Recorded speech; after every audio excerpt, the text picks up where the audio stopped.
Come on, little girl. All right, so overall she's been doing great. I find that like one session she'll be like super on top of everything, and then another session she'll be easily distracted. So for her, that is the one thing that I've noticed the most, is that she's happy to do stuff with me, but if the slightest sound, she's like whoop, fixated on those things.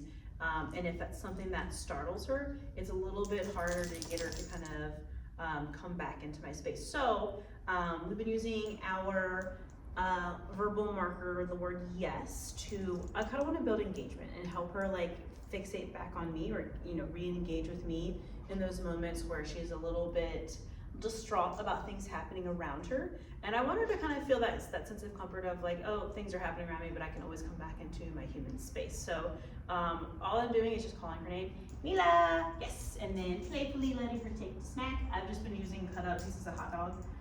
She really likes that. Every once in a while she won't take any food, and in those situations I kind of just utilize movement to help build her up. So she's been walking great. I have just a slip lead on her, and I'll keep the leash a little bit shorter, loose when my hand is down by my side, but without losing control. So every time she gets out of this position, we're gonna go out of frame for a second. Every time she gets out of the position of being right next to me, I just do little light taps on that leash to get her back where I want her. And we're just gonna kind of move around, and then when she,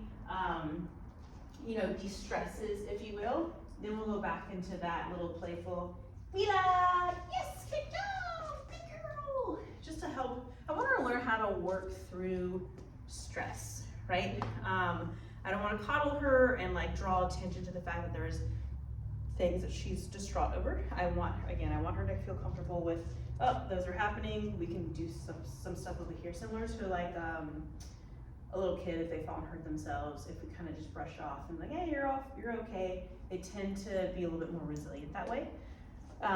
But speaking of that, of helping her work through stress, I do like to utilize that where I'll give her something a little bit trickier to do, and then right after, like when there's a little bit of success, it doesn't have to be the full picture, a little bit of success, I'll go and give her something that she is very she's fluent in, and then build her up when she successfully does that thing, and then we'll go back to the thing that's a little bit trickier. And I like to see the progression of them being, oh, I did this a little bit last time, now I know how to do it, and it kind of gives them that sense of empowerment.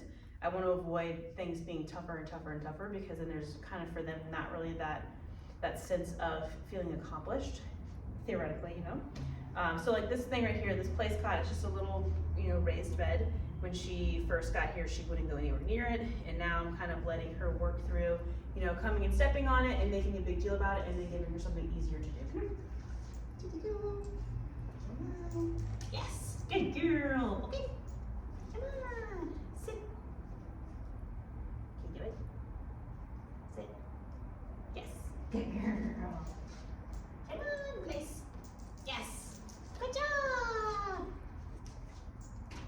Well, see the little sound, the window crack. She's like, oh my God, what was that? Come here. Good girl. So I'm gonna help her work past that. Sit. We're not doing spins. Nope. Sit.